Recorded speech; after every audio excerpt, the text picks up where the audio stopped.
নমস্কাৰ সকলোকে স্বাগতম জনালো কেএসকে এডুকেশ্যন চেনেলটোলৈ আজি আমি এই ভিডিঅ'ত Assam police Assam agriculture department Assam agriculture department আৰু বিভিন্ন ধৰণৰ অসম চৰকাৰৰ যিখিনি এক্সাম হ'ব লগা আছে তাৰে কাৰণে আমি কি কৰিম জিকে প্ৰেক্টিছ কৰিম আপোনালোকে যদি আমাৰ এই চেনেলটো পোন প্ৰথমবাৰৰ বাবে চাই আছে তেতিয়াহ'লে সাবস্ক্ৰাইব কৰি ল'ব আৰু অনাগত দিনবোৰত আহিবলগীয়া নতুন ভিডিঅ'ৰ নটিফিকেশ্যন পাবলৈ বেল আইকন প্ৰেছ কৰি দিব আপোনালোকে চাই আছে কেএসকে এডুকেশ্যন আমাৰ আজিৰ এই ভিডিঅ'ৰ প্ৰথম প্ৰশ্নটো হৈছে The first Assamese to climb Mount Everest was Mount Everest শৃংগ আৰোহণ কৰা প্ৰথম অসমীয়া ব্যক্তি আমাৰ Mount Everest শৃংগ আৰোহণ কৰা প্ৰথম অসমীয়া ব্যক্তি কোন হয় তৰুণ শইকীয়া অপচন এ টো হৈছে শুদ্ধ উত্তৰ আৰু সেকেন্ডত মানে সেই একে বছৰতে মনীষ কুমাৰ ডেকায়ো কি কৰিছিল আৰোহণ কৰিছিল মানে ক্লাইম্ব কৰিছিল মাউণ্ট এভাৰেষ্ট মনত ৰাখিব তো প্ৰথমত আছিল তৰুণ শইকীয়া আৰু মনীষ কুমাৰ ডেকা আছিল দ্বিতীয় তো ইয়াৰ বিষয়ে আমি যদি অলপমান আলোচনা কৰো কিমান চনত গৈ পাইছিলে 2013 চনৰ 18 মে তাৰিখে তৰুণ শইকীয়াই কি কৰিছিল আৰোহণ কৰিছিল মাউণ্ট এভাৰেষ্ট শৃংগ আৰু তাৰে কেইদিনমান পিছতে 24 মে তাৰিখে মনীষ কুমাৰ ডেকায়ো কি কৰিছিল মাউণ্ট এভাৰেষ্ট শৃংগ আৰোহণ কৰিছিল আমাৰ নৰ্থ ইষ্টৰ পৰা এটা টিম গৈছে নৰ্থ ইষ্টৰ পৰা গোটেই নৰ্থ ইষ্টৰ পৰাই গৈছিলে তাৰে অসমৰ দুজন আছিল আৰু দুয়োগৰাকীয়ে কি কৰিছে মাউণ্ট এভাৰেষ্ট শৃংগ আৰোহণ কৰিছে যেটো মাউণ্ট এভাৰেষ্ট শৃংগ এই বিষয়ে এই টপিকটোৰ ওপৰতে আমি আলোচনা কৰিছো গতিকে মাউণ্ট এভাৰেষ্ট শৃংগৰ যেটো উচ্চতা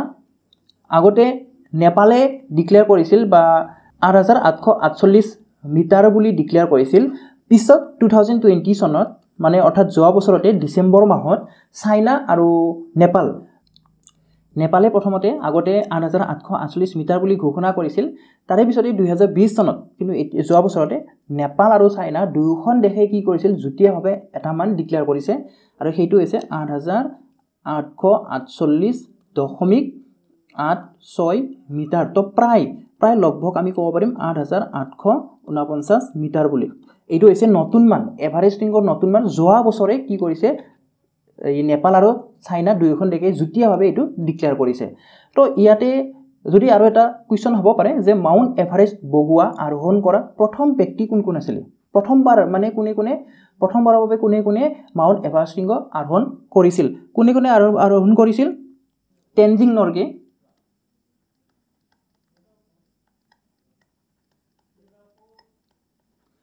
নৰ্গে আৰু এডমাণ্ড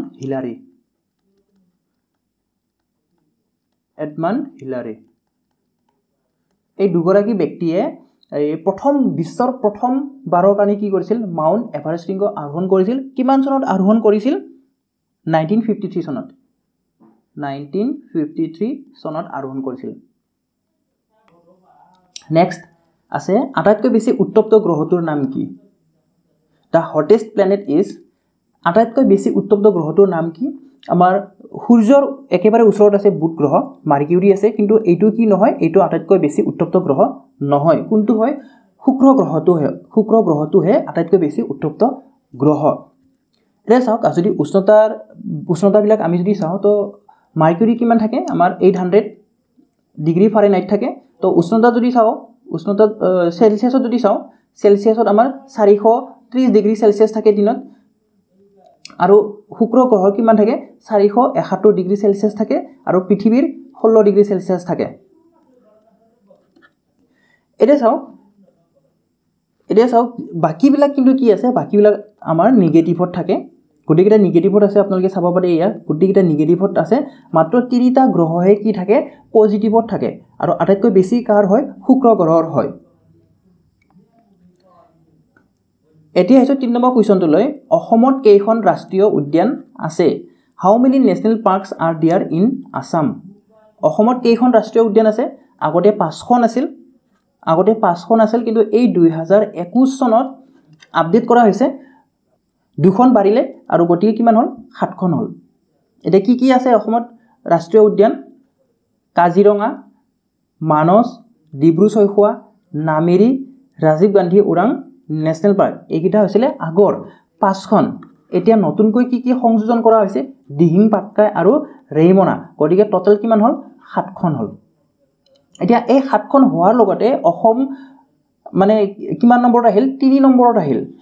কিহত 3 নম্বৰত আহিল য'ত নেকি আমাৰ highest numbers of national parks আছে য'ত নেকি আমাৰ আটাইতকৈ বেছি ৰাষ্ট্ৰীয় উদ্যান আছে সেই লিষ্টখনত 3 নম্বৰত আহিল গতিকে প্ৰথমত আৰু দ্বিতীয়ত কোন আছে মধ্যপ্ৰদেশ আৰু Andaman Nicobar islands first and ছেকেণ্ডত আছে তাৰপিছত 3 নম্বৰত কোন আহিল অসমত কেইখন আছে 7খন নেশ্যনেল পাৰ্ক আছে এতিয়া আমি পৰৱৰ্তী প্ৰশ্নটোলৈ আগবাঢ়িম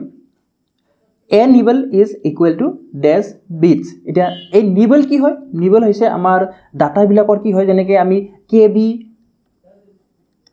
MB GB TB এইবিলাক যে ইউজ কৰোঁ ডাটা বিলাকৰ তো এইবিলাকৰ সৰুটো হৈছে আমাৰ নিবল কিমান হয় 4 bits হয় 4 bits option A will be the correct answer কাৰণ আমাৰ অসম পুলিচৰ ক্ষেত্ৰত যদি চাও অসম পুলিচত আমাৰ কম্পিউটাৰ নলেজ আছে সৰু আছে গতিকে এনেকুৱা ধৰণৰ কোৱেশ্চন আহিব পাৰে গতিকে এক নিবলত কিমান বিটস হয় 4 বিটস হয় নেক্সট আছে ভাৰতৰ প্ৰথম গৃহমন্ত্ৰী কোন আছিল who was the first home minister of India ভাৰতৰ প্ৰথম গৃহমন্ত্ৰী কোন আছিল Sardar Vallabhbhai Patel option A is the correct answer এতিয়া বৰ্তমানৰ যদি চাও বৰ্তমানৰ কোন হয় বৰ্তমানৰ হোম মিনিষ্টাৰ কোন হয় এইটো আপোনালোকে কমেন্ট বক্সত জনাব এতিয়া আমি আহিম নেক্সট প্ৰশ্নটোলৈ ট্ৰাইৰ মুখ্য কাৰ্যালয় ক'ত অৱস্থিত where is the headquarter of TRAI কি হয় telecom regulatory authority of India telecom regulatory T telecom আৰ ৰেগুলেটৰী A অথৰিটি অফ আইটো হৈছে ইণ্ডিয়া যি নেকি কি কৰে আমাৰ ভাৰতৰ যিবিলাক নেকি টেলিকমিউনিকেশ্যন বিলাক যে আছে টেলিকমিউনিকেশ্যন সেক্টৰ বিলাক যে আছে সেইবিলাক সেইবিলাক কি কৰে মেইনটেইন কৰে আৰু ইয়াৰ হেডকোৱাৰ্টাৰ ক'ত আছে হেডকোৱাৰ্টাৰ আছে মুখ্য কাৰ্যালয় আছে নিউ দিল্লীত আৰু ইয়াক গঠন কেতিয়া কৰা হৈছিল 1997ত গঠন কৰা হৈছিল যদিও কাৰ্যকৰী ট্ৰাই এক্ট কাৰ্যকৰী কিমান চনত হৈছিল কাৰ্যকৰী হৈছিল 2002 চনত কাৰ্যকৰী হৈছিল নেক্সট আছে বিশ্বৰ প্ৰথম মহিলা প্ৰধানমন্ত্ৰী কোন the first female prime minister in the world বিশ্বৰ প্ৰথম মহিলা প্ৰধানমন্ত্ৰী কোন হয় অপশ্যন A হৈছে শুদ্ধ উত্তৰ শ্ৰী মাবো বান্দাৰানাইক কৰ হয় শ্ৰীলংকাৰ হয় কিমান চনত হৈছিল 1960 চনত শ্ৰী মাবো বান্দাৰানাইক এতিয়া ভাৰতৰ যদি চাও তেতিয়াহলে ভাৰতৰ প্ৰথম মহিলা প্ৰধানমন্ত্ৰী কোন হয় ইন্দিৰা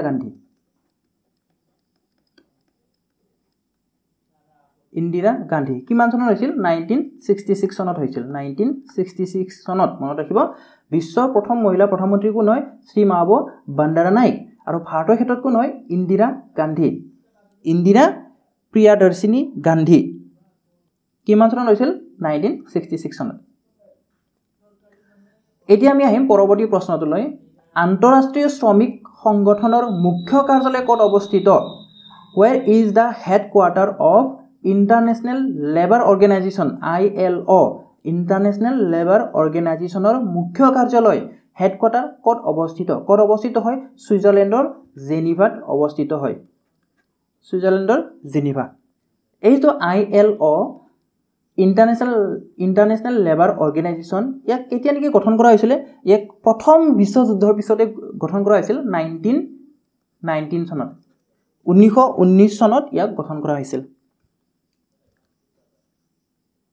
নেক্সট আছে ভাৰতত কিমান বছৰৰ মূৰত লোকপিয়ল কৰা হয় কিমান বছৰৰ পিছত লোকপিয়ল কৰা হয় ভাৰতত বা কিমান বছৰৰ মূৰে মূৰে লোকপিয়ল কৰা হয় option D will be the correct answer 10 বছৰৰ মূৰে মূৰে লোকপিয়ল কৰা হয় নেক্সট 2 নম্বৰ প্ৰশ্নটো আছে ভাৰতীয় ৰিজাৰ্ভ বেংকৰ চিহ্ন কি ভাৰতীয় ৰিজাৰ্ভ বেংকৰ চিহ্ন আমি এটা লোগো দেখা পালে কি গম পাও যে এটো ভাৰতীয় ৰিজাৰ্ভ বেংকৰ হয় আৰু হেইটো কি হয় অপশ্যন সি টো হৈছে শুদ্ধ উত্তৰ আপোনালোকে চাব এই পিকচাৰটো যদি আপোনালোকে দেখা পায় কৰবাত আপোনালোকে নিশ্চয় গম পায় যে এটো কাৰ হয় এটো ভাৰতীয় ৰিজাৰ্ভ বেংকৰ হয় পইচাটো থাকে আমাৰ ভাৰতীয় মুদ্ৰাটো থাকে আপোনালোকে যদি 500 টকা নোট আছে তাতেও থাকে আপোনালোকে দেখা পাব তো কি হয় এটা বাঘ আমাৰ এডাল গছৰ আগত থিয় হৈছে কি গছৰ আগত থিয় হৈছে আমাৰ তাল গছৰ আগত পাল্ম ট্ৰি তাল গছৰ আগত থিয় হৈ আছে গতিকে মনত ৰাখিব এই এনেকুৱা ধৰণৰ কুৱেশ্যনবিলাক কিন্তু অসম পুলিচৰ কাৰণে বিশেষকৈ গুৰুত্বপূৰ্ণ হয় ধৰা 500 টকা নোটত কি থাকে কেইটা ভাষা থাকে বা ভাৰতীয় ৰিজাৰ্ভ বেংকৰ এই লগটো কি হয় বা চিহ্নটো কি হয় এনেকুৱা ধৰণৰ কুৱেশ্যনবিলাক অসম আৰক্ষীৰ কাৰণে বিশেষকৈ বহুত গুৰুত্বপূৰ্ণ হয় বহুত ইম্পৰ্টেণ্ট হয়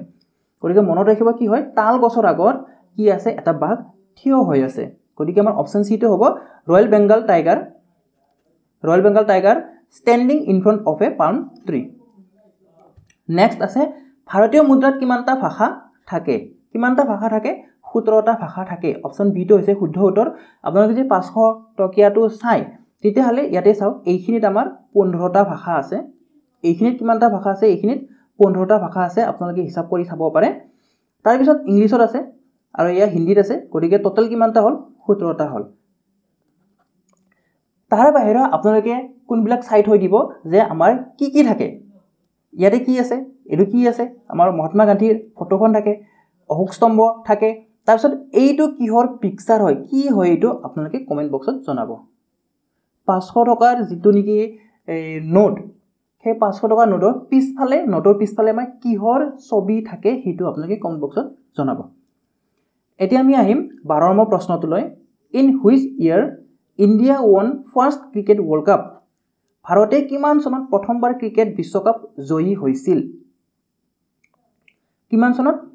1983 চনত তো ইয়াৰ কথা আমি যদি অলপমান আলোচনা কৰো তেতিয়াহ'লে কাৰ মাজত হৈছিল ইণ্ডিয়া আৰু ৱেষ্ট ইণ্ডিজৰ মাজত হৈছিল কিমান চনত 1983 চনত হৈছিল ইণ্ডিয়াৰ কেপ্টেইন কোন আছিল ইণ্ডিয়ান কেপ্টেইন আছিল কপিল দেৱ তেতিয়া ভাৰতে প্ৰথম বেটিং কৰিছিল 183 ৰান কৰিছিল ইণ্ডিয়াই প্ৰথম বেটিং কৰিছিল 183 ৰান কৰিছিল ৱেষ্ট ইণ্ডিজে সেই 183 ৰান ফলো কৰি কেনে মানে চেছ কৰি কেনে কিন্তু কিমান কৰিছিল 140 ৰান হে কৰিবলৈ সক্ষম হৈছিল অৰ্থাৎ 43 ৰানত মানে 43 ৰান হাৰিছিল 43 ৰানত পৰাস্ত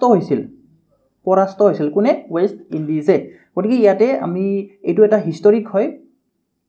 ভাৰতৰ কাৰণে যে কেপ্টেইন কোন আছিল কপিল দেৱ আছিল কেপ্টেইন কিমান ৰান কৰিছিল 183 ৰান কৰিছিল কিমান চনত 1983 গতিকে আমাৰ মনত ৰাখিব কাৰণে এটা সহজ হয় অলপমান লিংক আছে 1983 183 এটা লিংক আছে গতিকে মনত ৰাখিবলৈ এটা সহজ হয় তো যেহেতু ওয়াৰ্ল্ড কাপৰ কথা কৈ আছো গতিকে ইয়াৰ এটা ৰিলেটেড কথা কৈ দিও মই যে প্ৰথম যেতিয়া ওয়াৰ্ল্ড কাপ হৈছিল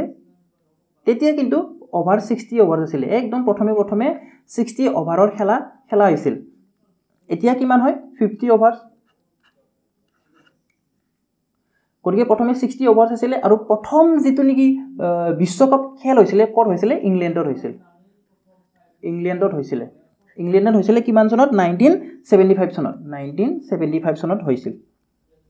এতিয়া আমি পৰৱৰ্তী প্ৰশ্নটোলৈ আগবাঢ়িম ভাৰতৰ প্ৰথম উপগ্ৰহ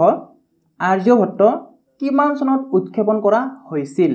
in which year India's first satellite Aryabhata was launched কিমান চনত ভাৰতৰ প্ৰথম উপগ্ৰহ নাম কি হয় আৰ্যভট্ট হয় কিমান চনত নেকি উৎক্ষেপণ কৰা হৈছিল কিমান চনত লঞ্চ কৰা হৈছিল 1975 চনত কোনে বনাইছিল ইছৰোই বনাইছিল সম্পূৰ্ণভাৱে ভাৰতত ডিজাইন কৰা হৈছিল বনোৱা হৈছিল কিন্তু লঞ্চ কৰিবৰ কাৰণে তেতিয়া ভাৰতত কি নাছিল টেকনলজি নাছিল কাৰণে কাৰ সহায় লোৱা হৈছিল সোভিয়েট ইউনিয়ন ৰাছিয়াৰ সহায় লোৱা হৈছিল ৰাছিয়াৰ সহায়ৰে কি কৰা হৈছিল লঞ্চ কৰা হৈছিল নেক্সট আছে ভাৰতৰ দীৰ্ঘতম ৰাষ্ট্ৰীয় highway which is the longest national highway in India ভাৰতৰ দীৰ্ঘতম ৰাষ্ট্ৰীয় হাইৱে কোনটো হয় নেশনেল হাইৱে 44 হয় নেশনেল হাইৱে 44 কিমান দৈৰ্ঘ্যৰ হয় 3745 কিলোমিটাৰ হয় যিয়ে নেকি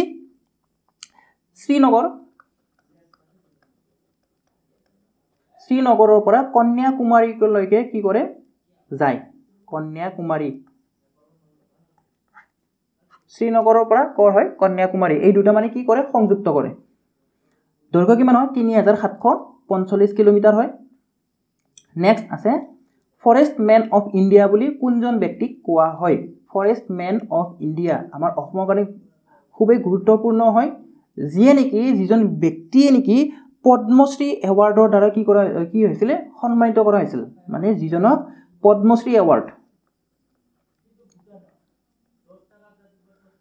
পদ্মশ্ৰী এৱাৰ্ডেৰে কি কৰা হৈছিল সন্মানিত কৰা হৈছিল আৰু তেখেত হৈছে যাদৱ পায়েং তেখেতে কি কৰিছিল বানপানীৰ পিছত মানে অসমতো বহুত বানপানী হৈ থাকে গমে পায় তো তেখেতে গছ ৰুইছিল তো গছ ৰুই যিখিনি অঞ্চল গছ ৰুইছিল সেই অঞ্চলটো কি হৈছিল ফৰেষ্ট হৈ গৈছিল পিছত ফৰেষ্ট যাৰ নাম হৈছে মলাই ফৰেষ্ট মনত ৰাখিব মলাই ফৰেষ্ট যাৰ কাৰণে তেখেতক পদ্মশ্ৰী বঁটাৰ দ্বাৰা সন্মানিত কৰা হৈছিল কিমান চনত সন্মানিত কৰা হৈছিল 2015 চনত গতিকে মনত ৰাখিব ফৰেষ্টমেন অফ ইণ্ডিয়া বুলি কাক কোৱা হয় যাদৱ পায়েঙক কোৱা হয় নেক্সট আছে ভাৰতীয় অন্তৰিক্ষ অনুসন্ধান সংগঠন ISRO Indian space research organisation কিমান চনত প্ৰতিষ্ঠা কৰা হৈছিল 1969 চনত অপশ্যন বি টো হৈছে শুদ্ধ উত্তৰটো নেক্সট আছে the extension of temporary files is আমাৰ যে টেম্পৰাৰী ফাইলবিলাক যে থাকে বিশেষকৈ আমাৰ উইণ্ডোজ বিলাকত বা কম্পিউটাৰ বিলাকত যে আমি যে ফাইলবিলাক লোড কৰোঁ তো সেই ফাইল লোড কৰোঁতে সেই ফাইলবিলাকত এটা এক্সটেনশ্যন থাকে যেনেকৈ আমাৰ গানবিলাকৰ কি থাকে সংগীতবিলাকৰ MP3 থাকে MP2 থাকে বা ভিডিঅ' ফাইলবিলাকৰ MP4 যে থাকে বা FLV থাকে তো তেনেকুৱা ধৰণৰ আমাৰ কি আছে আমাৰ টেম্পৰাৰী ফাইলবিলাকৰো তেনেকুৱা এটা এক্সটেনশ্যন আছে তো সেইটো হৈছে আমাৰ .tmp অপশ্যন বি টো হৈছে শুদ্ধ উত্তৰ নেক্সট আছে ভাৰতৰ বৰ্তমানৰ পিন কোড পদ্ধতি যিটো কি পিন কোড সিস্টেম যে আছে ভাৰতৰ সেইটো কিমান চনত প্ৰৱৰ্তন কৰা হৈছিল সেইটো কিমান চনত মানে ইন্ট্ৰোডিউস কৰা হৈছিল ভাৰতত কিমান চনত ইন্ট্ৰোডিউস কৰা হৈছিল 1972 চনৰ 15 আগষ্টৰ দিনা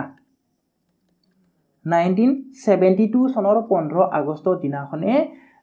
ইয়াক মানে যিটো নেকি পিন কোড সিস্টেম যে আছে ভাৰতৰ বৰ্তমান সেইটো ইন্ট্ৰোডিউস কৰা হৈছিল সেইটো প্ৰৱৰ্তন কৰা হৈছিল তো কোনে প্ৰৱৰ্তন কৰিছিল সেইটো আমি মনত ৰাখিব লাগিব কোনে শ্ৰীৰাম ভিকাজি ভেলাংকাৰ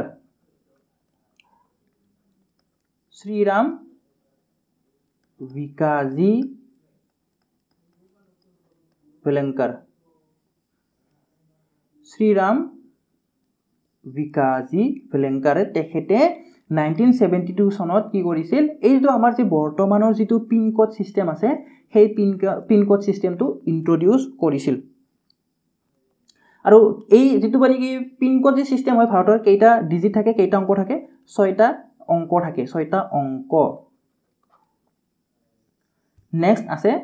ভাৰতৰ কোনটো বন্দৰ স্বৰ্ণ কিল্লা ৰূপেও খ্যাত which port is also known as the golden fort in India ভাৰতৰ কোনটো বন্দৰ স্বৰ্ণ কিল্লা ৰূপেও খ্যাত আৰু ইয়াৰ উত্তৰটো হৈছে অপচন সি জয়সালমাৰ ফৰ্ট নেক্সট আৰু আমাৰ আজিৰ ভিডিঅৰ অন্তিম প্ৰশ্নটো হৈছে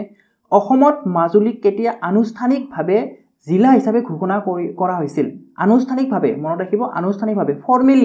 ফৰ্মেলি কেতিয়া মানে ডিস্ট্ৰিক্ট হিচাপে ডিক্লেয়াৰ কৰিছিল মাজুলীক কিমান চনত 2016 চনত চনটো হৈছে 2016 এতিয়া আমাৰটো অপচন মাহটো দিয়া আছে গতিকে মনত ৰাখিব সেপ্টেম্বৰ মাহত অপচন এ টো হৈছে শুদ্ধ উত্তৰ আজিৰ ভিডিওটো আমি ইমানতে সামৰণি মাৰিম আপোনালোকে ভিডিওটো লাইক কৰিব বন্ধুবৰ্গৰ সৈতে শেয়াৰ কৰিব আৰু আমাৰ চেনেলটো সাবস্ক্ৰাইব কৰিবলৈ একেবাৰে নাপাহৰিব ভিডিওটো শেষলৈ চোৱাৰ বাবে ধন্যবাদ